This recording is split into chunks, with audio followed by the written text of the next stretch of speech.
Worldwide, we're looking at approximately 350 million people with diabetes. There's no question that we're in the midst of a diabetes epidemic. Right now, 1 in 3 Medicare dollars is spent in the care of people with diabetes. 1 in 10 total healthcare dollars is spent on people with diabetes. There's no question that this is a major problem. What in particular is the correlation with the diet and diabetes? I'm not going to get into that. Into diet? No.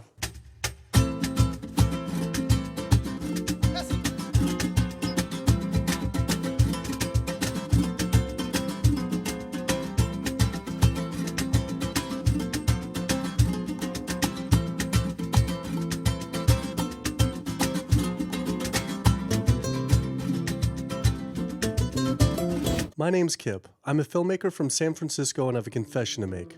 I'm a recovering hypochondriac. Like so many of us, I have a family history of diabetes, heart disease, and cancer. My dad had his first heart bypass at 49, his second at age 50. My grandpa died young from diabetes complications, and both my other grandpa and grandma died of cancer. I was always paranoid that I would also get one of these diseases. Like any good hypochondriac, WebMD Symptoms Checker was essentially my browser's homepage. Even in my teens, I took Metamucil every day and a daily aspirin. I read all the latest self-diagnosis books, I ate every multivitamin I could get my hands on, and I was obsessed with bodily functions. I followed all the large health organizations' recommendations for preventing disease. I exercise regularly, don't smoke, don't drink soda, get enough sleep, reduce stress, and grew up eating what I thought was a healthy diet. Until... World Health Organization this morning has classified processed meat such as bacon and sausage as carcinogenic, directly involved in causing cancer in humans. Processed meat is clearly linked to an increase in cancer. Hot dogs or bacon could be just as dangerous as smoking cigarettes. The World Health Organization had looked at over 800 studies from 10 different countries, finding a direct link to consuming processed meat and cancer. Just one serving of deli meats daily increases your risks of colorectal cancer by 18%. I had no idea that what we ate affected cancer rates, but I never felt like I had eaten a lot of processed meats until I realized that processed meat includes hot dogs, bacon, sausage, salami, ham, pepperoni, cold cuts, and deli slices, basically everything I grew up eating. The World Health Organization classifies processed meat as a Group 1 carcinogen, the same group as cigarettes, asbestos, and plutonium, and classifies red meat as a Group 2 carcinogen. Was this like I had essentially been smoking my entire childhood? If processed meats are labeled the same as cigarettes, how is it even legal for kids to be eating this way? I thought this was new information, but many of these studies have been around for 50 years. I couldn't believe I'd been eating processed meats virtually my entire life and was just now finding out how dangerous they are. Why hadn't I been hearing about it from the American Cancer Society, the largest cancer group in the nation? When I went on their website, I was shocked to see that none of this information was featured on their homepage. But even more shocking, on their Eat Healthy page, they actually encouraged eating Group 1 carcinogenic foods like processed turkey and canned meats. This is after the World Health Organization reviewed over 800 studies definitively linking processed meat to cancer. Thank you for calling your American Cancer Society. My name is Sam. I'm a cancer information specialist. How may I help you today? Hi, I was calling because I was wondering why you all recommend people to eat processed meat on your website, which the World Health Organization has classified as a Group 1 carcinogen, which is in the same class as tobacco smoking, asbestos, and plutonium. This would be like a lung association having a how to roll your own cigarette section on their website. It's kind of the same thing. But let me just place you on a brief hold because He wasn't able to answer my questions and said someone would get back with me. I had always been concerned about cancer because both my grandma and grandpa died of cancer.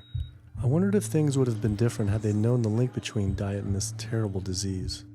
In the US, 1 out of every 4 deaths is from cancer. Oh, sweet. American Cancer Society rep confirmed an interview this week. So we just went in for the interview with the American Cancer Society rep, and the security guard said there's no interview scheduled. So I went into my phone, and it turns out last night, after I told her that the interview is going to be about the correlation between diet and cancer, she said she could no longer do the interview. After repeated emails asking why she was declining my interview to simply talk about diet and cancer, she stopped responding altogether. Why would an American Cancer Society rep not want to talk about this? I was, however, able to connect with a growing movement of doctors who are willing to talk about the link between the standard American diet and disease. And it goes beyond just cancer. I took my old trusty van, Super Blue, once again out on the road. 2/3 of adults are now overweight or obese, and we have an epidemic cascade of debilitating disease that's overcoming the country. There's no way we can sustain the current style of care with the epidemic that we're creating with our diet and lifestyle choices. The diabetes, the arthritis, the heart disease, the dementia, the obesity, the cancers are affecting about 70% of deaths. All the data is that those 70% of deaths and morbidity are largely lifestyle related and preventable. Most kids by age 10 in the US already have fatty streaks in their arteries, the first stage of atherosclerosis leading to heart attacks, strokes. Here in American medicine, we operate from the disease model. We are in the business of treating sick people. We are not in the business of trying to prevent people from becoming sick. When you look at chronic disease risk, all the things that we walk around worrying about, actually dietary choices trump smoking when it comes to those risks. If I could deliver one message to the researchers who are looking for the cause of diabetes and the cause of clogged arteries and the cause of high blood pressure and the cause of obesity, I would tell them the answer's in 3 words. It's the food. It's what Americans are eating. Today, with 2/3 of Americans being overweight, clearly there's a food issue. In the next 25 years, 1 out of every 3 Americans will have diabetes. My name's Michael Abdallah. I'm from Atlanta, Georgia. And unfortunately, I was diagnosed about 10 years ago with diabetes. And 8 years ago, I had 2 stents put in. I don't know where to go. I don't know what to do. You're just like out of options and you don't know what to do. You're taking medicine, you listen to this doctor, and the cardiologist says take this, and the endocrinologist says take that. Then your general practitioner doctor says you don't know what's going on here, and it's a real challenging thing, and it's something that you don't want to get it. You just don't want to get it. Government and media almost exclusively blame lack of exercise and sugary foods as a cause of diabetes. But I wanted to talk with an actual expert on the role of diet and diabetes. I went to speak with premier physician, diabetes expert, and researcher, Dr. Neil Barnard. What role does sugar play in causing diabetes?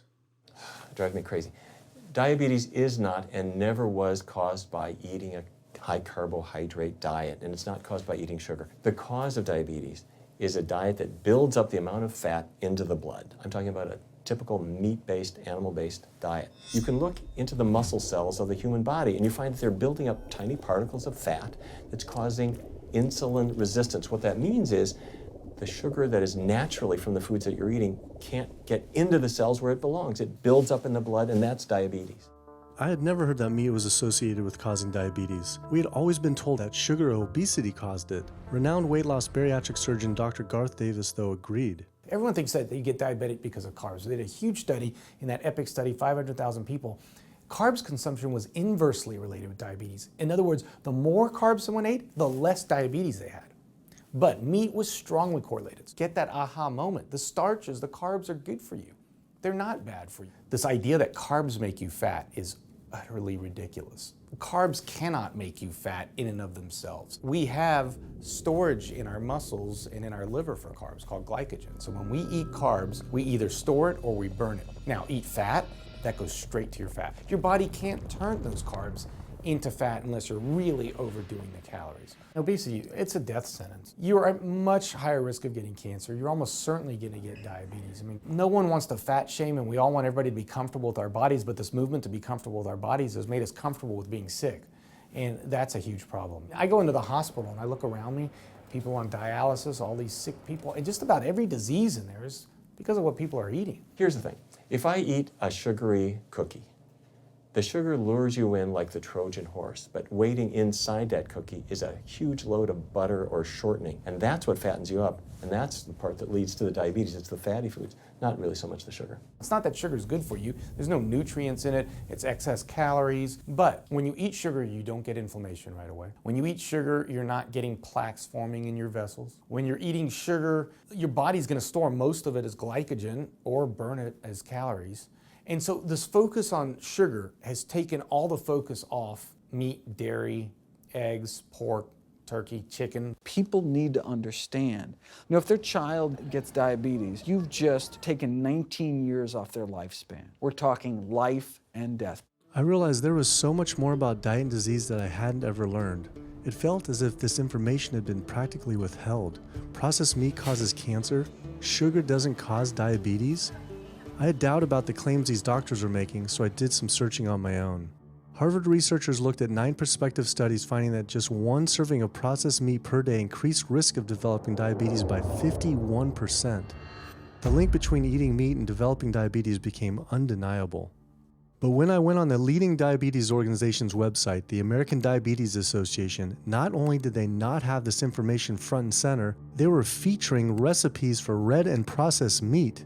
And on their recipes for healthy living, they had bacon-wrapped shrimp? What the hell? All right, send an email to American Diabetes Association, see if they'll get back to us. As destructive as diabetes is, it pales in comparison to heart disease. Over 17 million people die every year from cardiovascular disease. It is the leading cause of death around the world. Nearly 1 out of every 3 people will die from this disease. The amount of people who die from cardiovascular disease is the equivalent of 4 jumbo jets crashing every single hour, every single day, every single year. My name is Amy Resnick, and I'm from Swampscott, Massachusetts, a little bit north of Boston. And I recently went to my doctor for asthma because I had a very hard time breathing. And while there, she did some blood work, and one of the tests was C-reactive protein, and on a scale from there was a scale of 1 to 3, 1 being low for cardiac event, 3 being high for cardiac event, and my number was 10.82. What does that mean? That means I am on the road for a heart attack, and she said probably within the next 30 days. 30 days? 30 days, if I'm going the way I was going. I take this for my heart arrhythmia, take this for pain, oxycodone for pain, and lorazepam for stress, cyclobenzaprine for a muscle relaxer, also take Topamax and Prozac, and I also use a CPAP machine to help me breathe, and my asthma has been so bad this past year, I use it during the day as well to get some air. I am tired when I wake up, I'm tired during the day, I take a nap, I'm still tired, I can't breathe, and I know I need to make a change for my health, or else I'm not going to be here for my family. When we speak of heart disease, I would say the role of alcohol is pretty small. The role of sugar is very small too. Smoking is big, but the good news is that most people have quit or never did smoke. The problem with animal-based diet, its contribution to heart disease is huge and it is pervasive. All this expensive imaging, procedures, bypasses, medication, none of which has one solitary single thing to do with the causation of the illness. So you die of a completely benign foodborne illness that never had its causation treated. When we eat these kind of dead meat bacteria toxins, within minutes, you get this burst of inflammation within your system such that you basically paralyze your arteries. You get this stiffening of the arteries, their inability to relax normally in half. So it's not like decades down the road eating unhealthy, there'll be some damage. No, we're talking damage right then and there within minutes of it going into our mouth. Many people are given the diagnosis of Alzheimer's disease when it's not true Alzheimer's at all. The vast majority of people suffer dementia due to their tiny blood vessels in their brain clogging up and their nerve cells being shortchanged of oxygenated blood. And guess where that blood vessel dementia comes from? Those little tiny arteries are clogging up from that steady stream of fat, cholesterol, etc. It's really quite clear from the standpoint of cancer and the standpoint of cardiovascular disease that animal protein plays an enormous role. Is chicken better? It's a question of whether you want to be shot or hung. The flesh food that I would eliminate from the American diet would be poultry, would be turkey and chicken. A brilliant advertising campaign has convinced people that, oh, it's white meat, it's healthier. The leading source of sodium in the American diet for adult is chicken. It can be labeled all natural chicken, but be injected with this salt water, I think up to 800 milligrams of sodium. Heterocyclic amines are clear-cut carcinogens, and they can form in any kind of meat as it's heated, as it's cooked. But by far the biggest source is chicken. We sent researchers into fast food and family restaurants. Not only were there carcinogens in every single restaurant, but we found them in every single chicken sample that we took. If somebody brings their family in and they're buying a bucket of chicken, nobody tells them that there are carcinogens. If you're selling carcinogens to people, you've got to warn them that they're in there. But the American Cancer Society encourages people to switch from red and processed meat to chicken. Why would the American Cancer Society tell people to switch from eating one carcinogenic food to another when a Harvard University study showed that men with prostate cancer who eat large amounts of chicken increase their risk of the disease progressing 4 times? The number 1 dietary source in America of cholesterol is chicken because of the volume of chicken. You know, chicken's become grilled chicken and organic chicken. It's machismo, but it has nearly as much cholesterol per gram as red beef. So just on sheer volume, it's the number 1 source. Yeah, eggs being close behind. I'd never really thought about eggs much. I just thought of them as a standard part of a healthy diet. But then I found a study suggesting that eating just 1 egg a day can be as bad as smoking 5 cigarettes per day for life expectancy. The yolk of a hen's egg is the most concentrated glom of saturated fat and cholesterol. It is made to run a baby chicken for 21 days with no outside energy. It is pure fat and cholesterol. And when we put that into our bloodstream, it coats our red blood cells. Our blood gets thicker and more viscous. It changes our hormone levels. It raises our cholesterol levels. There's nothing healthy about eating the yolk of the egg. But I thought cholesterol and saturated fat wasn't an issue anymore. You know, these saturated fat studies that have come out trying to vindicate saturated fat, this is a campaign by the dairy industry, right? Number 1 source of saturated fat is dairy. It's not meat. 2008, the global dairy industry got together at a meeting and explicitly, read their agenda, was to neutralize the negative impact of milk fat by regulators and medical professionals, unquote. So what did? They funded studies. The main study that started the whole saturated fat media craze was funded by the National Dairy Council. The egg industry similarly funds studies that confuse consumers by making claims that eggs don't negatively affect heart function. That is, only when compared to eating a McDonald's sausage McMuffin? So what they're really saying is that eating eggs is just as bad as eating a McMuffin. When you eat foods like beef or steak or a processed meat, a hot dog, you're not just getting saturated fat. You're also getting other additional toxins that are in that food. There's heme iron, carcinogens, processing chemicals. This is all a lot more complicated than just looking at saturated fat. You know, the strategy is not on making their products any safer. The strategy is to just try to confuse the public, to introduce doubt. You know, there's a famous tobacco industry memo. It's called "Doubt is Our Product." That's all they had to do. They didn't have to convince Americans that smoking was healthy, right?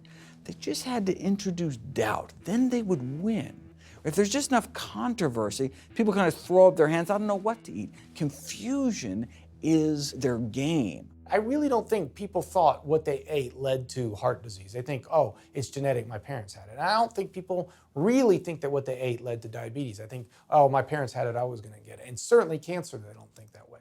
People have bad lifestyles that they've inherited environmentally. They've been exposed to a certain way of eating and living that they've carried on into their adulthood, passed on to their children. That is why they go on to develop the same diseases that their parents and grandparents may have had before them. But it is not inevitable. Even if you have a genetic predisposition, doesn't mean it's going to necessarily manifest. And what determines whether it manifests or not, maybe those epigenetic variables, the things that you can control, the environmental factors, the dietary factors, the lifestyle factors. So we can actually change the expression of genes tumor suppressing genes, tumor activating genes, by what we eat, what we put into our body. So, even if you've been dealt a bad genetic deck, you can still reshuffle it with diet.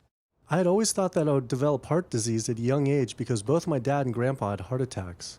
I was taught that they were genetic, but their heart attacks probably had less to do with genes and more to do with their diets high in meat. That's why when I went on the American Heart Association's Heart Healthy Recipes page, I could not believe they had an entire section on beef recipes.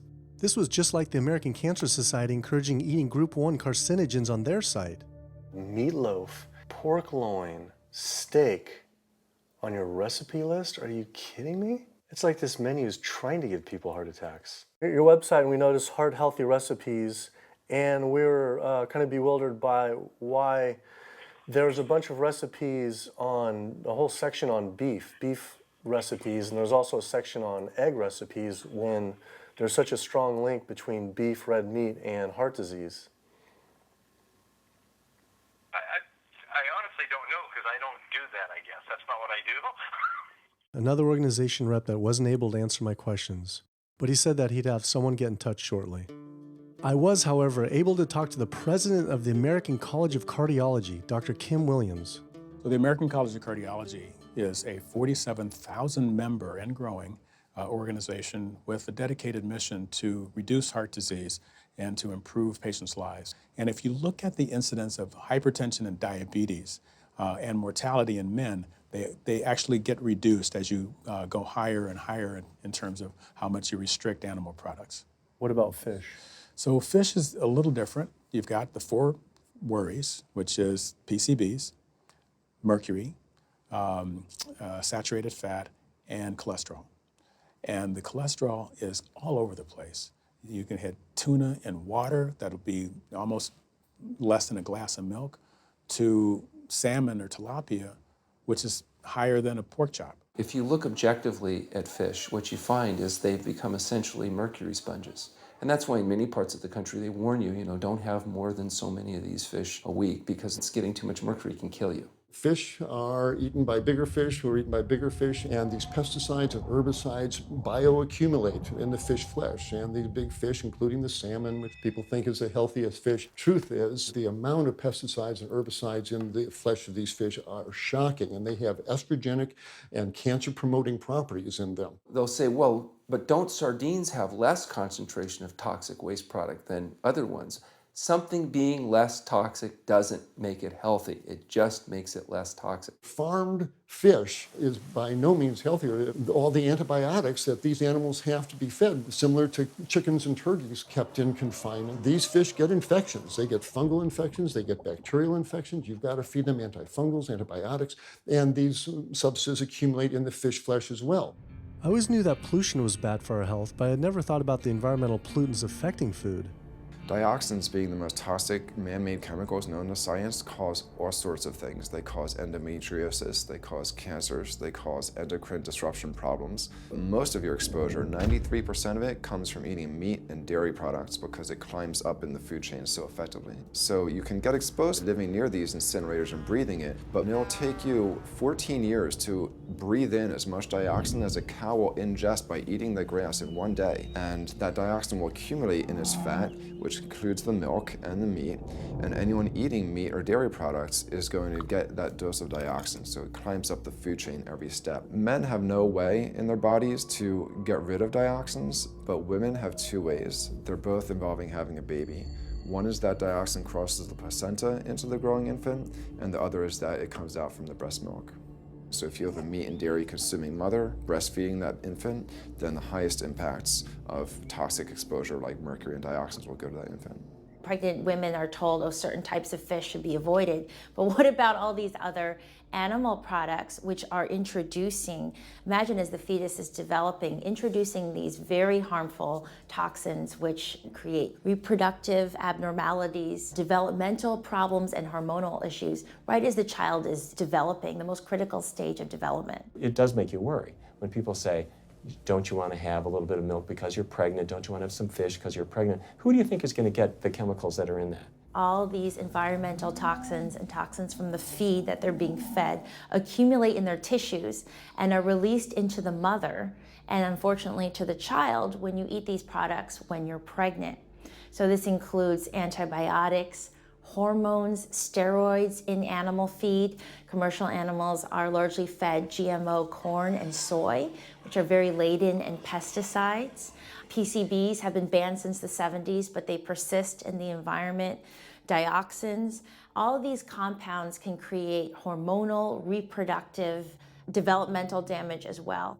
Eating organic beef, poultry, pork, or fish will not help you avoid contaminants like mercury, like dioxins, like strontium-90, because they fall out over all sorts of farm fields and water bodies, and they don't skip over the organic fields. And so really the contaminants are coming in regardless of how these animals are raised.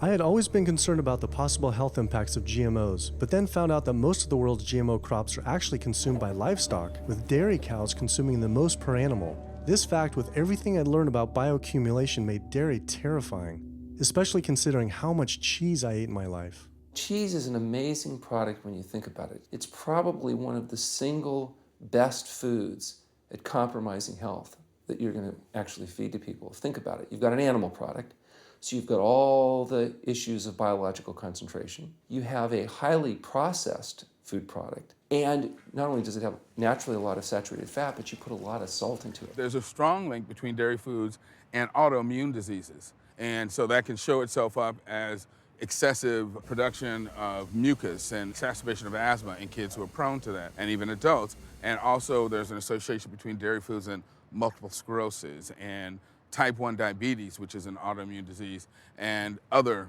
rheumatologic problems. Cow's milk is baby calf growth fluid. That's what the stuff is. There's absolutely no child or human on earth who actually needs the milk of a cow any more than they need the milk of a giraffe or a mouse. Most people in the world are lactose intolerant. I mean, that's the normal state of affairs. Why would your body create this enzyme to digest lactose after weaning, after infancy? It doesn't make any sense. 73% of African Americans are lactose intolerant, 95% of Asians, roughly 70% of Native Americans, and about 53% of Hispanic Americans are lactose intolerant. Our government is encouraging Americans of color to eat foods that it knows is going to make them ill. Ultimately, what that boils down to is the government is telling me as an African American to eat food that's going to make me ill for no health benefit so that it will benefit dairy farmers. That's a form of institutionalized racism. Yeah, milk is a risky food for human consumption. As a pediatrician, I see on a daily basis children suffering from conditions that are linked or associated to dairy consumption, such as eczema, acne, constipation, acid reflux, iron deficiency, anemia. Cow's milk protein is the most allergenic food. People say, well, no, I want hormone-free, not injected with bovine growth hormone. But milk is this hormonal fluid, so it's just packed with sex hormones and natural sex steroid hormones like estrogen, progesterone. In fact, doesn't matter if it's conventional milk, doesn't matter if it's organic milk. Milk without hormones, it's an oxymoron. Organic dairy has just as much saturated fat and cholesterol and galactose and all the things that you don't want as conventional dairy. Dairy products in general have a lot of other products associated with it, not the least of which is pus. I mean, they actually have laws limiting how much pus you can actually have in a milk and still sell it. I believe it's like 750,000 pus cells per cc. Because, I mean, you wouldn't want too much pus and it'd be like pure pus. People might object. In fact, you could think of cheese as kind of coagulated cow pus, if you would. But I was always told that we need milk for strong bones. I'm Jane Chapman, and not too long ago, finally got some x-rays of the hips and back. Severe bilateral osteoarthritis of the hips.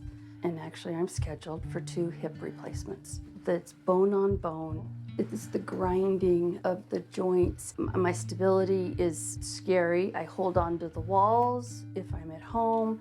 I've been told to use a walker. I'm only 61. This is not how you're supposed to live when you're this old. I have a really hard time believing that that's all that's left. Researchers have studied bone development in kids and whether they get stress fractures and that kind of thing. And the kids who drink the most milk have zero protection. Milk does not build strong bones. Harvard researchers have looked at a large group of older women. Over an 18-year period, the milk drinkers had zero protection from fractures. So this old notion that somehow milk is going to build strong bones or protect your bones later in life, it's a myth. People that drink milk have higher rates of hip fractures, have more cancer, and live shorter lives. It turns out that countries with the highest dairy consumption also have the highest rates of osteoporosis, so clearly drinking more milk doesn't protect your bones. Doing more research, I found that dairy was linked to many different types of cancer as well. Just like many of us, I thought that the majority of cancer was due to genes, but only 5 to 10% of cancer is actually genetic. Any cancer is caused by a DNA mutation, but that's not enough. So that can cause that first cancer cell, but one cancer cell never killed anyone. 2 cancer cells never killed anyone. But 1 billion cancer cells, now we're running into problems. So we need to reduce the growth factors in our body, like IGF-1. Insulin-like growth factor 1 is this cancer-promoting growth hormone involved in every stage of cancer cell growth and spread and metastases. Any animal protein boosts the level of IGF-1. Dairy products increases your risk for various forms of cancer, especially those related to your hormones. So breast cancer, prostate cancer, ovarian cancer. So this is not a product, even in its most pure state, you want to be consuming because it does come with risk. I found out that dairy can increase a man's chance of getting prostate cancer by 34%. And for women who've had breast cancer, just 1 serving of whole dairy a day can increase their chance of dying from the disease 49%, and dying from anything 64%. Why weren't breast cancer sites like Susan G. Komen warning everyone about this? For calling Susan G. Komen, this is Jocelyn. How may I help you? So we're wondering why you don't have a huge warning about the dangers of consuming dairy on your website when there's a direct link to breast cancer. There was a study published in the Journal of the National Cancer Institute that found out women consuming dairy who has had breast cancer increases their risk of dying of breast cancer 49%. I was wondering why it's not on your website. We cannot answer these types of questions. Once again, another health organization rep saying someone else would have to answer my question. Rather than risk being stood up again, I went straight to the local Susan G. Komen chapter to see if they would answer my questions.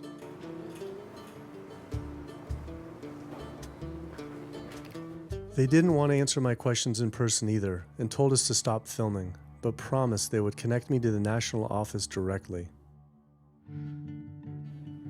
Susan G. Komen's Pink Ribbon campaign had done a lot to raise awareness for breast cancer, although it was confusing to see pink ribbons on dairy yogurt containers.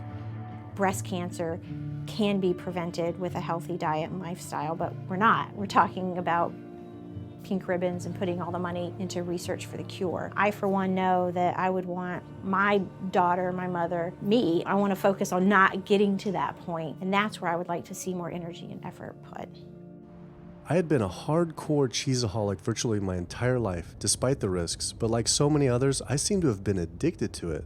It turns out that the casein protein, that's the main protein in dairy products, and particularly in cheese, it breaks apart in the human digestion to create what are called casomorphins, casein-derived morphine-like compounds that go to the brain and they attach to the very same receptor that heroin attaches to. Don't get me wrong, they're not as strong as that, but they are strong enough to make you come back again and again and again, despite the fact that you're gaining weight, you're more unhealthy than you've ever been, but that cheese just calls out to people. Casomorphin may play a role in SIDS, and sudden infant death syndrome, may play a role in autism. This is one of the reasons why we don't want infants drinking milk from cows. Human breast milk has 2.7 grams of casein per liter, compared to 26 grams per liter for cow's milk. That's practically 10 times more. No wonder it's so addictive. This talk about addiction made me think about all the drugs animals are fed. I went to the headquarters of the Center for Food and Safety, the nation's leading FDA government watchdog group, to see how concerned we need to be about drugs in our food. So that we know of, there are at least 450 different drugs that are administered to animals, either alone or in combination. These drugs are given to animals for a variety of reasons, very, very few of which are actually beneficial to consumer health. We've got drug companies that work real hard to make sure they can sell lots of drugs to people raising cows, pigs, and chickens. The pharmaceutical industry sells 80% of all the antibiotics that it makes in the United States to animal agriculture. Antibiotic residues are found in meat, other antimicrobials are found in meat, there has been ractopamine found in meat, there's been hormones found in meat. So right there you're talking about 4 different drugs. It could be, in the same piece of meat.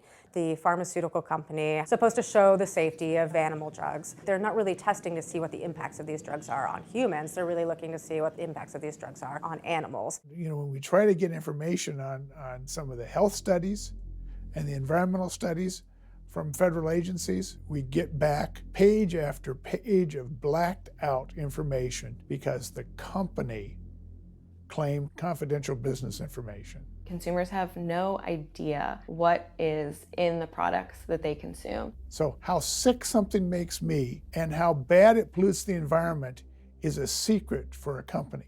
In the animal agriculture industry, as in the tobacco industry, these companies really have a vested interest in making sure that the public doesn't have information about their effects and what risks are really posed to consuming them. You have this system where animals are living in their own waste. They're living next to animals that are sick or even dead, and they're stuck in cages with these animals. The bacteria tends to spread, so that the pathogens that are being created in these filthy conditions are breeding resistance to antibiotics, and the public are becoming exposed to those. We already have people dying from salmonella and other things that you eat. We're having about 3,000 people die every year in the United States. That's more than the number of people that were killed in 9/11 in the Twin Towers in New York. If we had some terrorist organization killing 3,000 people a year, we would be all over it. The antibiotic-resistant bacteria deaths that we have, on top of that, you get 20,000 people dying a year.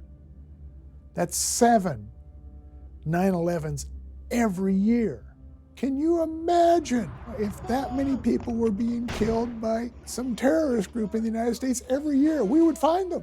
The World Health Organization has said we're nearing a post-antibiotic era in medicine. You'll be at risk in minor surgeries to have a fatal infection. You'll be at risk going to the dentist if you have a tooth extracted. Or it'll be like Civil War medicine. You get an infection in your leg and you cut your leg off. So you have this very dangerous situation. By crowding these animals in, they become a perfect engine for generating a new flu virus that can come out into the community. If you lived near a swine spray field, not even the CAFO, but the waste disposal field, you were 3 times more likely to have a MRSA infection. You can't see how it impacts the average person's life in Duplin County, North Carolina, and not be a little upset about it. From an environmental standpoint, from a community standpoint, from all other aspects, North Carolina, we're in a state of emergency. We've already had bouts of swine flu, or H1N1 as they prefer to refer to it. That particular swine flu incident was originated on a farm here in North Carolina. There's approximately the same number of hogs in North Carolina as there are people. Between 8 to 10 times the amount of feces is produced by a hog, an adult hog, as compared to an adult human. 10 million pigs in North Carolina produce the waste equal to 100 million humans. This is the equivalent of the entire U.S. eastern seaboard flushing their toilets into North Carolina. But there's no waste treatment. The pigs' waste falls through slats in the floors of the sheds they are forced to live in. It is then pumped into giant waste pits, which leach into rivers and streams, and is pumped out unfiltered onto fields, further polluting the environment and neighboring health. When you go back and you look at where these hog facilities are located, there's a disproportionate number of them that are located near communities of color, low-income communities. It is definitely a human rights issue. My sister, she have asthma, and her brother, he have asthma. He's 3, and we don't know what she might have. I have asthma, I have sinus, I have sarcoidosis, that's the bacteria, and I have a pacemaker, which is 6 sinus syndrome. But mostly everybody in this neighborhood got asthma or either cancer. My neighbor there died from cancer probably just last year. My nephew down the street, he's got cancer. He's in terminal cancer, stage 4. Not a smoker, not a drinker. And it's not in his lungs. It's in his lymph nodes. But see, if you live here and saw the way they do, you wouldn't eat no pork. Well, I don't eat bacon because I know where it comes from. When they die, They go into a box and they decompose because they swell especially from the heat. A truck come and pick them up, take them to the processing plant in Rose Hill, ground them up into feed, and feed it back to the hogs. If I come out this door, if he's spraying there, it's gonna come in my face. It hit you right in the face. Smell like something that you have never smelled before. It smells worse than a dead body. It's the family graveyard. I have my grandmother out there, my sisters, my brothers. When we go to the funeral, he used to spray. During the funeral? During the funeral, yes. During the funeral. Yeah, he spray. And when the people come, everybody be closing their nose up, saying how it stink. They can want to have a cookout on Sunday, he'll spray. Do you think he does it on purpose? I think so. Because he just sprays Sunday. He always sprays Sunday. And in most of these area, hog houses and turkey house is in the black area or the Hispanic area. It's either or. Do you think it's also a civil rights issue? Yes. Yes, I do. Yes, I do.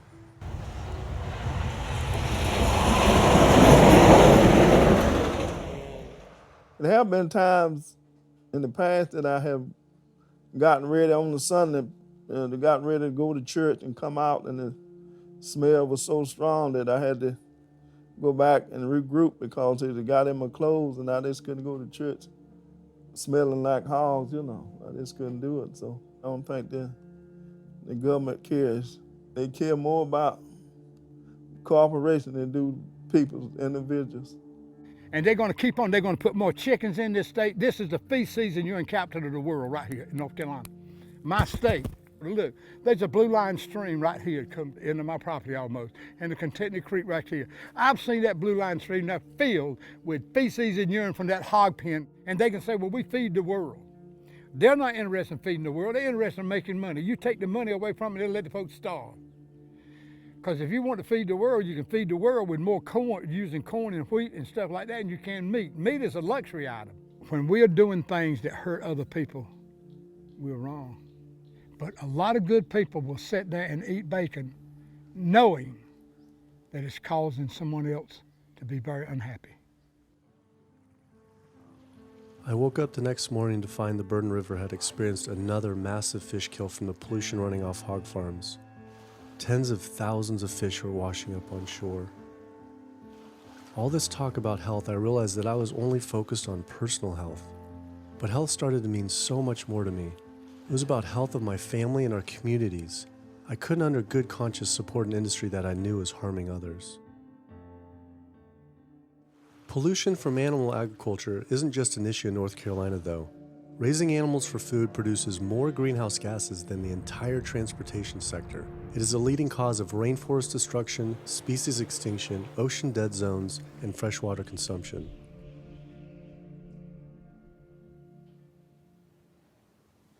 American Diabetes Association actually finally got back and they agreed to an interview. Preparing for the American Diabetes Association interview, I took a look at their diabetes diet and meal plan recommendations, and they were loaded with foods associated with causing diabetes. How could they expect people not to get diabetes if this was the food they were recommending?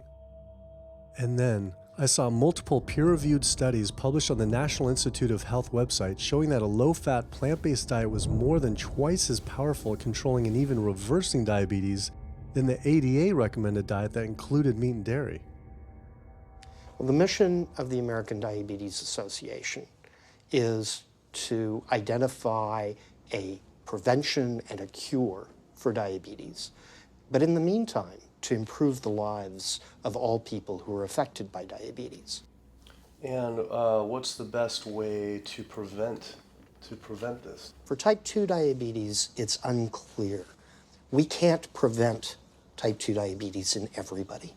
When we're doing the research, we came across a lot of studies that said that you actually could potentially cure or reverse diabetes with a purely plant-based diet. I don't believe there's sufficient evidence to demonstrate that. How does it compare to the ADA diet that you recommend? We don't recommend a specific diet. We recommend healthy eating. The one that's on the website. We recommend healthy eating. Do you have a whole list of exact day-to-day, the meal plan, the whole meal plan? All they are selections of foods to consider. We do not have a diabetes diet. But with that selections, that you consider that plan compared to a plant-based plan? No one's done that study. We found actually some studies, that a 74-week study found that low-fat vegan diet versus the ADA plan in type 2 I diabetes. think we're done here. I'm not gonna get into an argument about. Oh no, I was just wondering the studies of if this is true or if it shows that. Any diet works. Any diet works if people follow it. But if it's a diet that's not the proper diet, like if anyone follows a diet that they eat I can't tell you what a proper diet is. I can tell you what an improper diet is. So then we can talk about the good diets. I'm not sure why. I'm not going to get into that. Into diet? No. Why not? If that's where you want to go with this, I'm sorry, I'm not the person that you should be talking to. And why is that though? If that's what you want to get into, I'm not the person you need to be talking to. Who do we talk to about diet? You can talk to anybody you want. But that's interesting though. Why not recommend a diet? Because the data don't exist to support it. But if we see data that we looked up that supports it with, like, the NIH, in Europe, the European Association of Diet. We're done. I'm sorry. I'm not going to get into that argument with you. No, it's not an argument. I'm not going to get into the argument. Why is it an argument? It's just talking about in European study of diabetes and other places that have studies. Why? There are lots of studies. Why is it even an argument? There are lots of studies in the literature, many of which have never been replicated or, frankly, are wrong. That's why we do peer review, okay? The European Association of Study of Diabetes has been peer reviewed? Or I don't know what study you're referring to, and in the absence of being able to see that study, I'm not going to comment. I could show it to you. I'm sorry, I don't have the time for that. I just don't understand why it's an argument, though. Okay.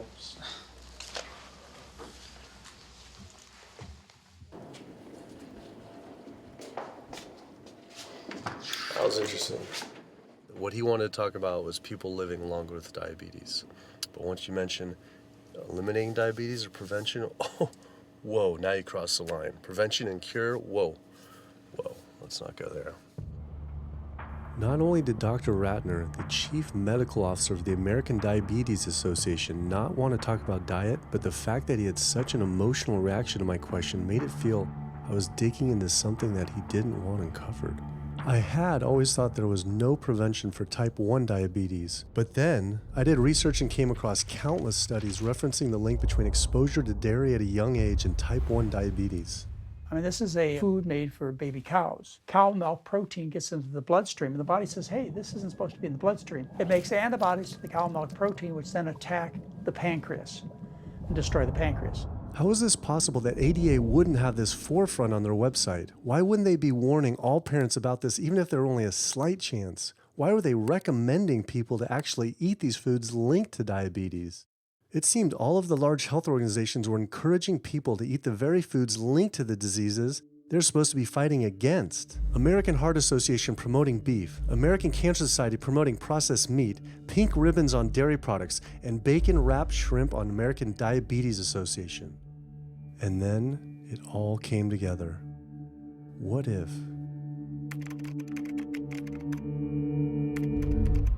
And there it was. The American Diabetes Association was taking money from Dannon, one of the world's largest dairy yogurt producers, Kraft Foods, makers of Velveeta processed cheese, Oscar Mayer processed meats, Lunchables processed kids meals, and Bumblebee Foods, makers of processed canned meats. American Cancer Society was taking money from Tyson, one of the world's largest meat producers, and Yum Brand, owner of Pizza Hut, KFC, and Taco Bell. Susan G. Komen was supposed to be fighting breast cancer, was corporate partnering with KFC, Dietz Watson Processed Meats, and YoPlay Yogurt. And the American Heart Association was probably the most disturbing of all, taking hundreds of thousands of dollars from the beef industry, poultry, and dairy producers, and millions from fast food and processed food manufacturers. Every single one of these organizations was taking money from meat and dairy companies that are associated with the causes of these diseases. This would be like the American Lung Association taking money from the tobacco industry. I was sick of not getting answers, so I went to the headquarters of these organizations myself. We have to speak to someone in person. There's millions of people dying from the foods that they're recommending people to eat. I wanted to find out why Susan G. Komen had accepted $35 million from Yoplait when their products can increase a woman's chance of dying from breast cancer 49%. And ask American Cancer Society if taking money from KFC and Tyson was the reason they promote eating meat. But every one of these organizations declined to be interviewed. What's really sad is that we cannot trust information from these leading health organizations like the American Heart Association, the American Diabetes Association, because they are taking money from the very industries who are causing the problems that they're supposed to be helping to prevent. So that makes the truth something that you are not going to be hearing, as far as nutrition goes, from these organizations. Well, that would be the end of their funding, that would be the end of their jobs, that would be lawsuits, they would bring the entire catastrophe down upon their heads, and they would essentially disappear as organizations. This one time I got invited to a charity fundraiser for the American Diabetes Association, and I showed up and they had a whole buffet and it was all just animal products. I remember like a big thing of barbecue chicken. And I was like, I stormed out. I said, like, serving chicken at a diabetes event is like serving alcohol at an AA meeting. It just doesn't make sense. We had scheduled to film an interview with a prominent surgeon, but before we could get inside the building, the hospital's media relations manager stopped us. Actually, I understand that Dr. said that you could film here today, but unfortunately that's not going to be able to happen. I know that he advocates for patients changing their diets, but the hospital makes money off these surgeries, and the reality is he does too. So we can't do anything that's going to negatively impact the hospital, so unfortunately you're not going to be able to film here today. I was sickened by how open she was about the hospital being more interested in profits than people's health. But it wasn't just this hospital or these organizations. Even the US government is involved too.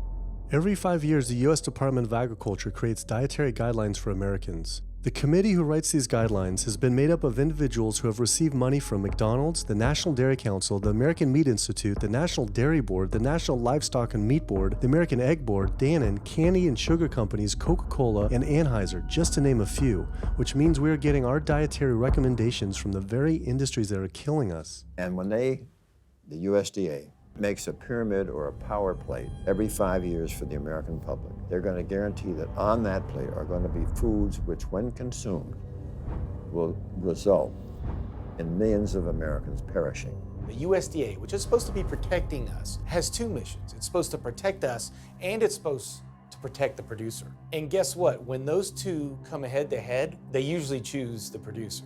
In internal documents uncovered by Dr. Greger, the USDA admitted that eggs cannot legally be called nutritious, low-fat, part of a balanced diet, low-calorie, healthful, healthy, can't say it's good for you, or even safe. Yet they still promote these products to the American people through federal checkoff programs. If you ask somebody if they've heard of a checkoff program, the odds are they haven't, although daily they are seeing the messaging that these programs produce. So checkoff programs are responsible for the messages that we see on TV, on the internet, on bus billboards and magazines that say things like, milk, it does a body good, or milk life, beef, it's what's for dinner, pork, be inspired, the incredible edible egg. The dairy checkoff program gave $12 million to Domino's to just market cheese-heavy products. And this is the USDA, this is the government. If you've seen those ads for the Pizza Hut pizza, the stuffed crust, or a pound of cheese, those are all government advertising schemes for the industry. How can we put more cheese on beef? How can we put more milk in a coffee? Things like that to just drive consumption of these just unbelievably unhealthful products. So McDonald's, for instance, has 6 people staffed full-time, according to records we've found, whose salaries are paid for by this government program, but funded by the producers who are regulated by it.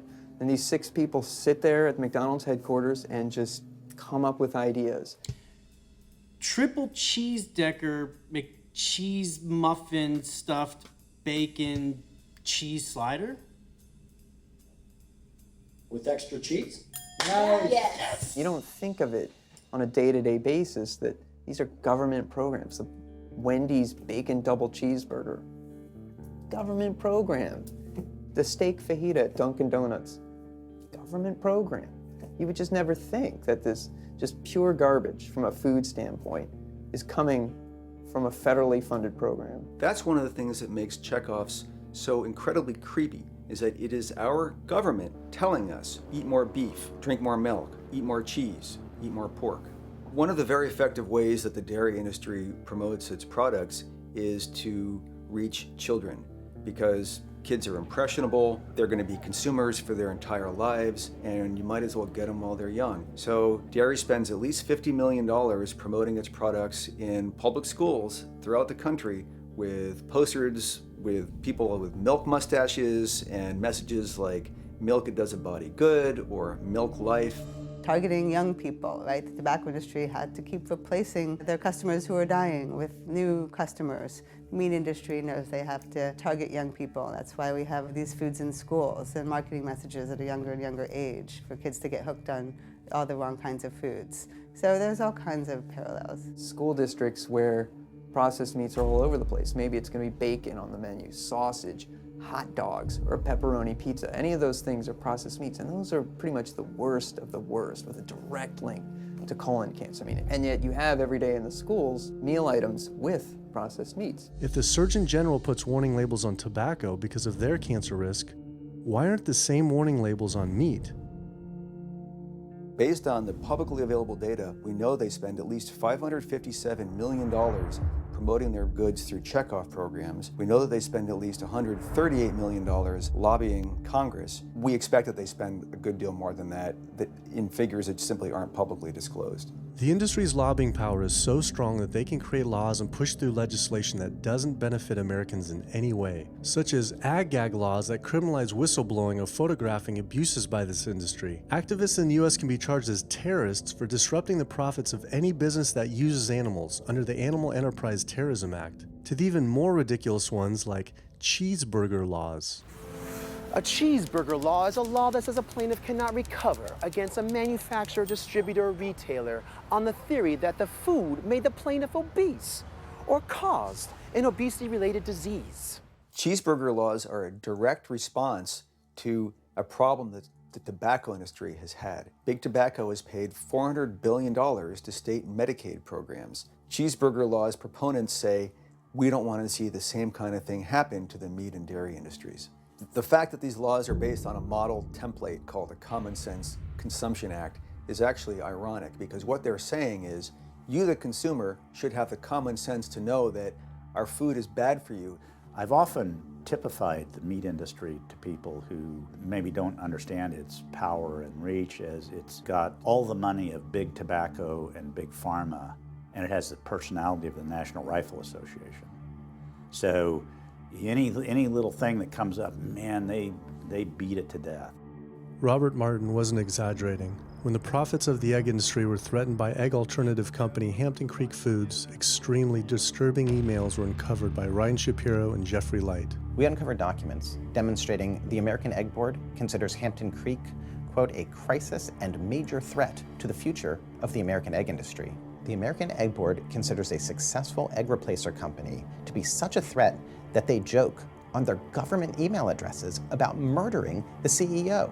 In internal government emails with the heads of the egg industry, they suggest having the CEO of Hampton Creek, Josh Tetrick, murdered, including a menacing email from the executive director of the American Egg Board.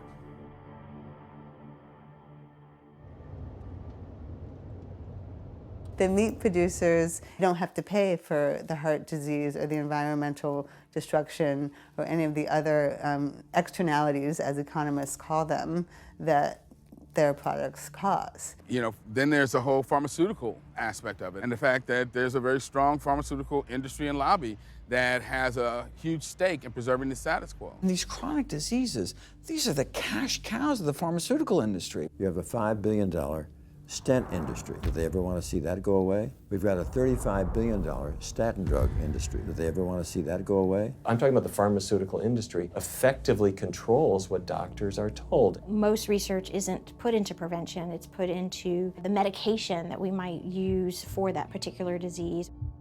I'm on 2 different high blood pressure medicines, 6 asthma type medicines even after 4 years of shots, and then another medicine to help take care of side effects from some of those medicines. I'm on high-level antidepressants, a couple of different pain meds for my back and hips. I'm taking about 16 drugs, not counting the insulin in the morning. I take insulin in the morning, insulin at night, you know, like 32 to 34 units of insulin. Lantus, to be exact. Some of these meds are for diabetes. This is for peeing. I have to use this for my prostate, and then I have to use this for the heart, and I have to use this for blood pressure. And it's just on and on and on and on. The doctors are telling me this is what I've got to do for my whole life, and it's frustrating, and it's very stressful, and I don't know how long my liver's going to last taking all this stuff. Under conventional medical treatment, whether it be for autoimmune disease, or even conditions like high blood pressure or diabetes, you're told that you have to take drugs. And not just for a week or a month or a year. You're told you have to take drugs forever. You're guaranteed that if you follow your doctor's advice, you'll be sick forever. You'll never get well. That's the guarantee. Because the strategies are all about manipulating the symptoms, not dealing with the underlying cause. You come in with that diagnosis, you get a bunch of pills that have nothing to do with the disease causation, or you get these procedures that have nothing to do with disease causation. It's a deception to say this pill will help you unclog your arteries, this one will save you from a stroke. No, it doesn't. The people who take the statins, etc., they still get their heart attacks, they still get their strokes. This does not reverse disease. This does not make plaques smaller. This is a fraud of massive proportions. In the US, treating chronic disease such as heart disease, cancer, and diabetes is a $1.5 trillion industry. That's the GDP equivalent of the 10th richest country in the world. I went back and dug deeper into the health organization's funding, and there it was again. These organizations were accepting millions of dollars from pharmaceutical companies that are making billions of dollars from the very same diseases these health groups are supposedly trying to end. It seemed like a major conflict of interest, unless ending these diseases isn't really the goal. The pharmaceutical industry spends more money on lobbying than any other single industry. Just like animal agriculture, they are so powerful they write their own laws that have had activists imprisoned to silence them. Government's in bed with anyone that gives them the most money, which is the pharmaceutical industry, which is the animal ag industries. Like, they are pumping the government full of money and resources, and in return the government's giving them what they want: subsidies, imprisoning activists that go against them. And I think it's quite telling that these industries are working so hard and spending so much money to criminalize people for simply taking a picture, for simply recording what's going on inside of these facilities and making it known to the public. They're behind walls, they're underground, they're in these secret facilities that no one knows about. But if they did, they would be shocked and outraged. And I think people would not want to think that their pharmaceuticals, that their food are coming from these places. And that's why I think the ag laws are what they are, is because they are trying to silence people into not speaking out and not showing the truth. I finally realized how deep the collusion truly is between government and these industries, and how dangerous it could be to expose them. These concerns intensified after meeting the USDA whistleblower who revealed mad cow disease in the US meat supply. USDA operates like the military. So when I got on TV and that, right away USDA sent out memos to all the veterinarians and food inspectors. If anybody from the media ever contacts you, do not talk to them. Refer them to Washington, D.C., and we will talk to them. So right away, shut up everybody. American public should be very concerned about this, what's going on with USDA. Here in the United States, we have at least 4 cases of mad cow disease, but I'm almost positive there's more cases than that, but the government isn't looking for it. So what you're saying is that there could be already mad cow disease in humans. Right, and I think a lot of it was misdiagnosed. With the Alzheimer's or dementia, it takes several years, you see the progression, but to make it easier, these doctors just sign off on it as dementia or Alzheimer's without actually taking a biopsy of the brain to see if it's that, or is it actually a prion disease like Creutzfeldt-Jakob disease or mad cow disease. Do you think it's safe to eat meat? I personally don't think it's safe to eat it because of the fact how the line speeds are increasing and also our inspectors are not well trained enough. At the present time, the line speed now is going about 220 cows an hour. That gives you about somewhere around 4 cows per minute, so that's 15 seconds per cow. These dangerous slaughter speeds means that animal waste ends up everywhere. Testing shows 88% of pork chops are contaminated with fecal bacteria, 90% of ground beef, and 95% of chicken breast sample contain animal waste bacteria. There is nothing clean about eating this way. But it just isn't waste, it's also pus-filled infections. You can see there's a bump or some kind of abscess underneath the hide. Most of the time when the hide's pulled off, either that will open up the abscess and the pus will come out, or if it's deep-seated, when the inspectors are doing their work or the company employees, they might stick their knife into an abscess and it explodes all over the place. I had heard enough. I was utterly disgusted by the corruption, the greed, the disease, and the abuse I was learning about. The very animals we were killing us and the planet. But so many people eat meat and dairy every day of their lives, and we are so concerned about getting enough protein. Do we have to eat meat to get complete protein? Oh my God. You want me to jump off this building, don't you? Well, first of all protein is made by plants. I'll state that again for the record. All protein is initially made by plants, all of it.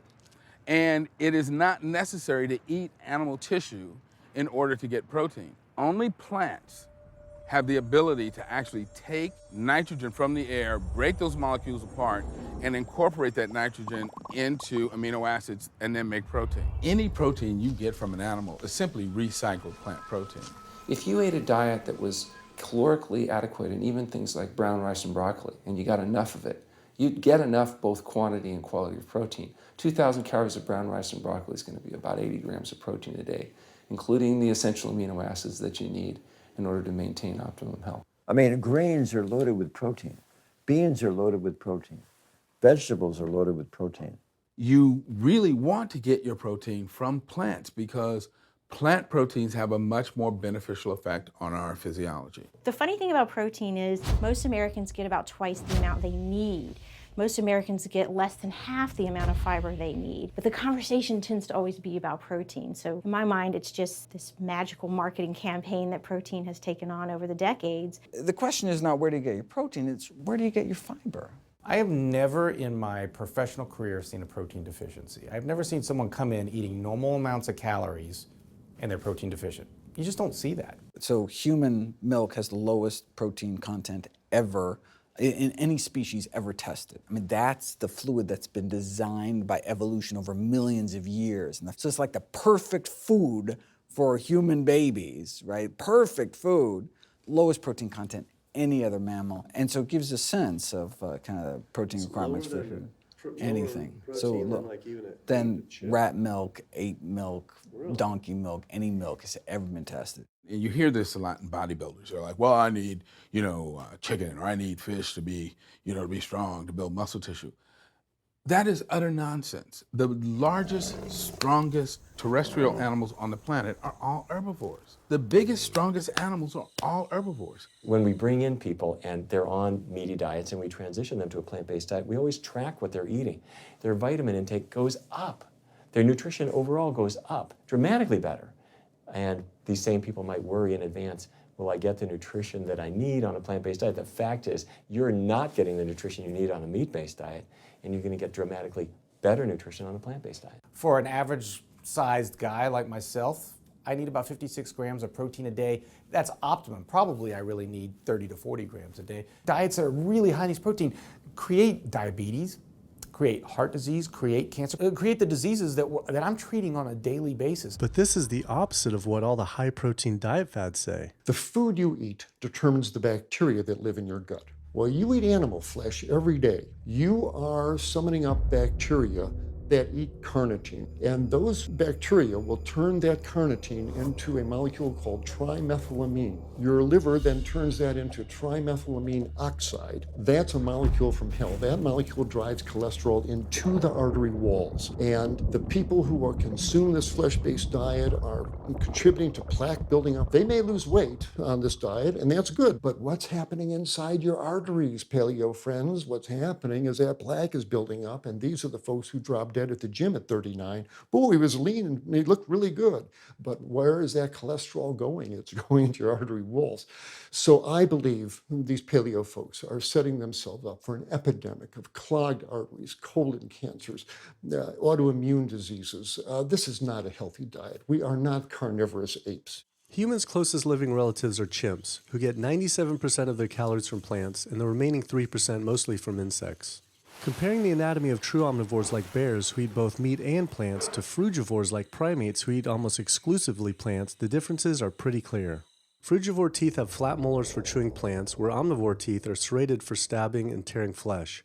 Frugivore jaws can move forward and back and side to side. Omnivore jaws cannot. Omnivores have much stronger stomach acid for digesting meat compared to less acidic stomach acid of frugivores.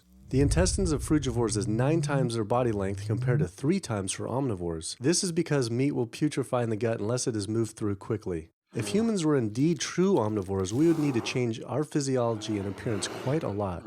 But we fit every requirement of a frugivore.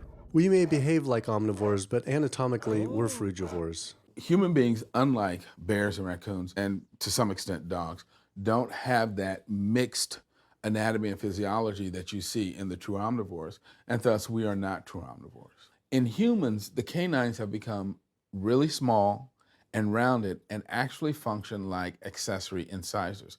They're utterly useless for ripping and tearing anything other than an envelope. So the idea that the mere presence of the canine somehow means that we're supposed to eat meat is silly. He was right. I always thought my canines were for meat, but what kind of animal could I actually kill and eat raw with these tiny teeth? The thought alone was disgusting. I mean, everybody loves a smoothie made with fruit and even some vegetables, but if you think about putting a fish or a piece of beef in a blender and grinding it up, the thought is absolutely repulsive. All these diseases I had learned about were from eating a diet our body wasn't designed for. What would happen if we started eating a diet our body actually was designed for? The data is crystal clear that you can stop and reverse heart disease with plant-based diets. Scientifically shown, I've seen it in my own patients. People who adopt low-fat plant-based diets can actually reverse their heart disease, and that literally means watching the plaque start to go away, something they didn't think could happen. My experience with patients is, and those studies show, that when people adopt a fully plant-based diet, their cholesterol levels plummet within a few days. And if you do blood tests in a couple of weeks, you'll see dramatic improvements. Yes, your numbers are going to look great within a week or two. Your cholesterol can come crashing down. In fact, if you're on medications, your doctor may have to pull off your blood pressure medication so your blood pressure don't drop too low because it can work too good. Like that, the side effect is not having to take drugs. In a groundbreaking study published by Dr. Esselstyn following patients suffering from cardiovascular disease, 99.4% were able to avoid major cardiac events by going plant-based. Because it's not just heart disease. It's hypertension, it's diabetes, it's strokes, it's heart attacks, it's several of the autoimmune diseases, lupus, asthma, GERD, osteoporosis. I mean, there's a multitude of diseases, even rheumatoid arthritis. It can be so dramatic when you see these poor souls with just absolutely crippled with rheumatoid arthritis go plant-based, then they come off their medication. I wanted to follow up with Jane Chapman, who had been suffering from severe osteoarthritis, and I could not believe what I saw after only a few weeks of fasting and changing her diet. So it's so amazing. See, like this only a few weeks later. I know. From going from the walker, needing wheelchair assistance at the airport, to strolling down the street, enjoying the fresh air, the sunshine. 2 weeks. It's all it took, 2 weeks to get off all the meds and start to feel the inflammation just kind of drain out of the body, where the movement was much easier. Just a lot of healing occurred very, very rapidly just by doing the right things for your body. When you're treating diseases with drugs. You know, there's one drug you take for cholesterol, a different class of drugs you take for high blood pressure, different class of drugs you take for diabetes. But with diet, a plant-based diet affects all these diseases, one diet to kind of rule them all. The impacts of eating this way go far beyond ourselves. By getting rid of heart disease alone, we would save up to $48 trillion in USA, 3 times the US GDP. Conditions like high blood pressure, you don't have to take the drugs the rest of your life and be sick forever. What you can do is live in such a way that it gives the body a chance to heal itself. We took 174 consecutive patients with high blood pressure, and 174 people were able to lower their blood pressure enough to eliminate the need for medication. For inflammatory bowel disease like Crohn's, the best remission rates ever achieved through plant-based diet.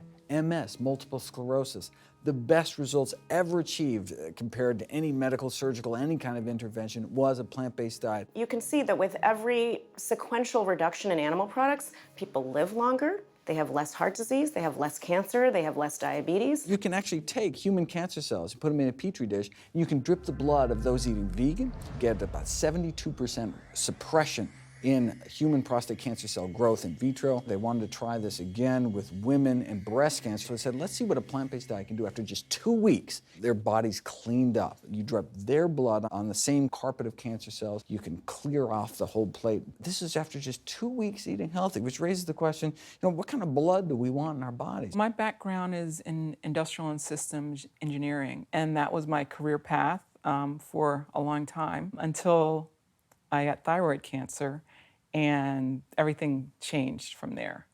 I decided that I wanted to try alternative methods and treatments rather than have surgery and have my thyroid removed, which meant I'd be on medication forever, and I didn't want that. I just started reading how a plant-based diet can heal the body, and it has worked for so many people. So I immediately just switched to a completely whole food plant-based diet. After a year, the cancer was completely gone, and my thyroid had shrunk to normal size, and I was completely free of that. This was tough to believe. Couldn't this all just be from eating healthier though, like no sugar? Turns out Dr. Walter Kempner from Duke University back in the 1940s was reversing some of our worst killer diseases with diet alone. And the diet he was using was not only strictly plant-based, but it was made up of white rice, fruit, and table sugar. And he was reversing diabetes, he was reversing malignant hypertension, reversing heart disease, the diabetic complications, reversing diabetic blindness. So these people basically had death sentences, went to him, and were given basically sugar, this horrible diet, but it was strictly plant-based. If this information had been around since the 1940s, why don't all doctors know this? We're not taught about the power of food in medical school. No one is taught that the changes that we make with our diet are probably the single most powerful thing we can do to determine our destiny. It trumps our genetics. Why isn't your doctor telling this? Odds are your doctor never learned any of this. In fact, there's even a bill introduced just mandating physicians get 7 hours nutrition training every couple years, just to kind of stay on top of it. And who came out against that? The California Medical Association. Even the family physicians, the surgeons, all the mainstream medical groups came out opposed. It's 7 hours, that's a lot, even if it's over 1 4-year period. So they're not just kind of neutral, but they're actually actively opposing nutrition education. Ironically, when patients come to doctors with questions, they assume that the doctor knows something about nutrition, and so it's kind of a double whammy that doctors haven't been taught much about nutrition. Why don't we hear about this from dietitians when nutrition is their entire specialty? Turns out the American Nutrition and Dietetics Association puts out nutrition fact sheets written by the industries themselves. The industries pay $20,000 per fact sheet and explicitly take part in writing them.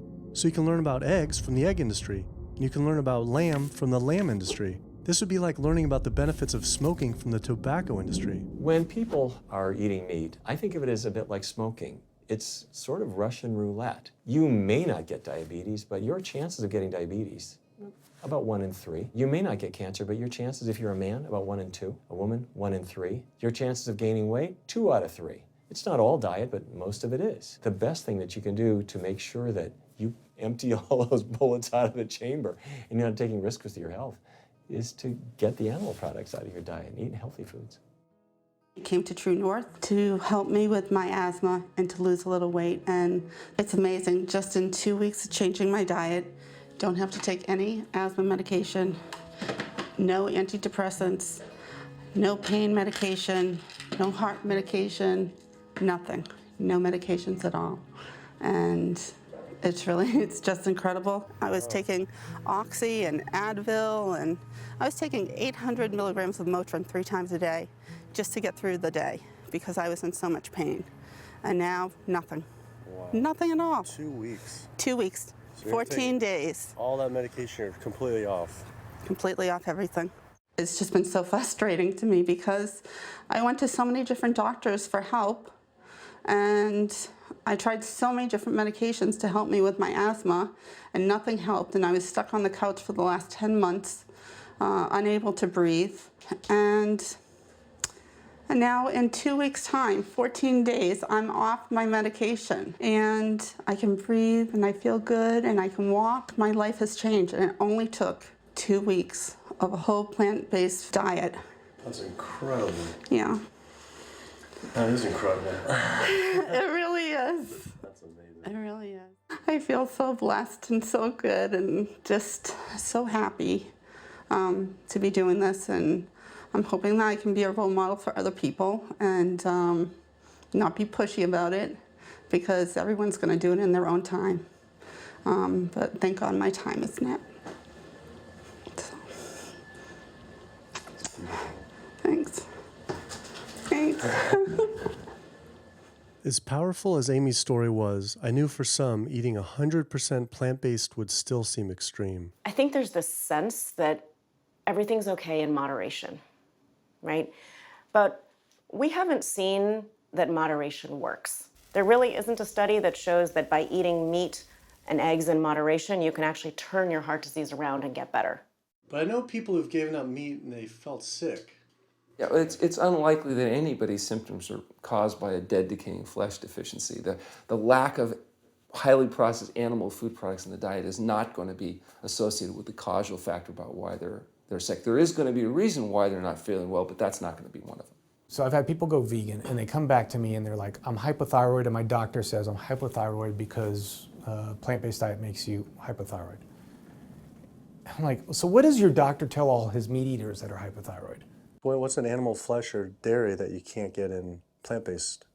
Cholesterol, heterocyclic amines, E. coli. You know, if you think about it, there is nothing in an animal-based diet that you can't get in healthier form somewhere else. The only other vitamin is vitamin B12. It's not made by plants, not made by animals either, made by little microbes that blanket the earth. So because the way we live in our sanitized world, unless you're eating bacteria-contaminated foods, we need to get a source of B12 from somewhere. And so the healthiest, cheapest, safest source is to get a vitamin B12 fortified food or vitamin B12 supplement, not to get it from meat and dairy. What about people who say they have to eat meat for their blood type or their genes? I mean, it's like I need meat because I'm a Capricorn, or I need meat because I have an A+ blood. I mean, it's like, what do you say? No one has to eat meat. I mean, there's no vitamin, mineral, nutrient that you can't get from non-animal sources. Valentine's Day, I decided to go vegan and give up all meat, which was never in my thoughts in a while, million years, but I've heard so much success from people that are vegan. And so I gave up all animal products whatsoever. I've lost 29 pounds. I've been able to cut my meds in half. I've been able to cut my insulin in half. And now I'm going for the moon. I'm going to cut it all out. In the last 6 weeks, we've just had 3 grandchildren. And my ugly face is going to be around to see them graduate from high school and college. I'm going to be here. My mission is to let everybody know you do not have to suffer from diabetes and cancer and heart disease because someone in your family had it or because the doctors are telling you this is what's going to happen. You can take charge of your health and have a positive outcome just like I did. The reason I'm so committed to this is, my grandmother had diabetes, and I didn't know what I know now about healing the body. And if I did, I feel like she could have lived at least a few years longer. And so it's in her honor that I do what I do. Because I could save someone else's grandmother, aunt, uncle, father from that, So I'm excited about getting the message out there. There's a common belief that eating plant-based is expensive. Not at all. It can be done in a very inexpensive way where you buy foods that are in season and you shop in the bulk bins, and that saves a lot of money. You can eliminate a lot of your expenses on your grocery bill by not buying meat and dairy because those things are expensive. Our meal plan for a family of 4 is $25 per person in the family. 2064 is your total. 2064, whoa. That's for an entire week of food. Really? An exploding movement of elite athletes are utilizing vegan diets to heal injuries, speed recovery times, and enhance their performance. Before I was vegan, I was only bench pressing 315 like 5 times. Then after going vegan, I was doing 400, 425, 465. And I was like, oh my God, this is amazing. I'm vegan and I'm bench pressing 465 pounds. This is ridiculous. And as soon as I went vegan, tendonitis started disappearing. My strength in my right arm started coming back. High blood pressure was going down. You can't be strong and be dying on the inside. That's not strong. That's weak. That's really weak because yeah, you look big and strong on the outside. Yeah, big man. No, but your heart's crying for help on the inside. You're dying. I'm a professional parkour athlete, a 2-time world freerunning champion, and more recently I got into Ninja Warrior where I'm captain of Team Europe as we won USA vs the world. For something like Ninja Warrior and parkour specifically, you really need to have a good strength to body weight ratio. So I was carrying mass that I really didn't need. And when I went vegan, I lost 15, 20 pounds. I was more agile, I was more efficient, more stamina in my body. Just that extra bit of pop that I didn't have before, it just gave me that extra strength.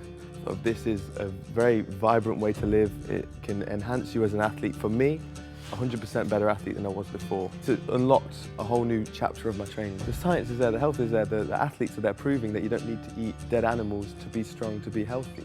I started working out when I was 47 years old. All the muscles you see, I gained as vegan. I gained 15 pounds of muscles on my body, eating all plant-based vegan foods. All the aches and pains in my body, it just went away. Because I'm not ingesting so many inflaming foods, the acidic foods that animal products are. Gorillas, rhinos, and elephants, they all get their muscles and strength from eating plants. That's what I do. I travel all around the world for my surfing, and I've always been able to eat vegan. I feel like if you want something, you can make it happen. I just don't make any excuses. I would never not be vegan now that I know all the benefits and now that I know how it feels to be vegan. Every aspect of my life has been improved by adopting this lifestyle. I feel better, I perform better athletically, I sleep better, my energy with my kids is better, my focus at work is better, everything is better. My skin cleared up, kept myself trim for 9 years now doing this. All I can tell you is that I felt and I continue to feel better than I ever felt before. My friend Jason Lester and I were the first people to do this challenge called Epic 5, which entailed doing 5 Ironmans on 5 Hawaiian islands in under a week. An Ironman is a 2.4-mile swim followed by a 112-mile bike and then running a marathon, 26.2 miles after that. So we did 5 of those in a row on 5 different islands in a little under a week. Yeah. You almost die? Yeah. Where'd you get die? So I guess the famous question, where'd you get your protein in there? From plants. Like so many people, I was looking for excuses not to change my diet. But once I finally did, I felt liberated. Within days, I could feel the blood running through my veins with a new vitality. Within weeks, I felt a transformation throughout my entire body and mind. Not only could I survive on a purely plant-based vegan diet, I could thrive. I felt amazing. I competed in my first marathon in 6 years, training half the amount and beat my personal record by 23 minutes. Less than a month later, I did my first full Ironman. Although I could possibly get away with eating a little bit of meat and dairy without ill effects to my personal health, I could no longer willingly support an industry I knew was causing so much suffering to communities, families, and all life on the planet. A whole new world opened up. I felt whole again, connected to a greater sense of what true health is, and where true health doesn't end with me, but begins with us. If people adopted a plant-based diet, the changes we would see in our individual health, in our national health situation, and in this physical environmental world we live in would be so profound. I mean, today, you can say, I'm not going to eat that stuff anymore. It's one thing that I can do myself personally to make a difference. it will give you a greater sense of well-being and happiness when you know that, one, you're not destroying your health every time you sit down to eat, you're not promoting cruelty, and you're not damaging the earth. I don't want my gains to be at the detriment of the planet of other things. And yet, I'm not weaker, I'm stronger. That's the beauty of it. When you're altruistic, when you make choices for the greater good of others, it comes around, benefits me as well. It benefits us all. Studies show that we can not only survive, but we can thrive. I just feel this is a great way to live, not harming other beings when we can be healthy and happier. I love it. It's a great life. I never thought that I could feel this good at this age, and I just want everybody to feel this way. I feel like a 20-year-old. I'm almost 50. Nothing tastes as good as healthy feels, basically. And so the choices that we make every single day, day in and day out, around our food, has the capacity to bring us true health and optimal wellness, not just individually, but collectively, as a species and for our planet. We're not going to live forever, but while we are alive, we can live well. And for me as a doctor, that's what I want to see. Where there's a will, there is a way. And I believe that.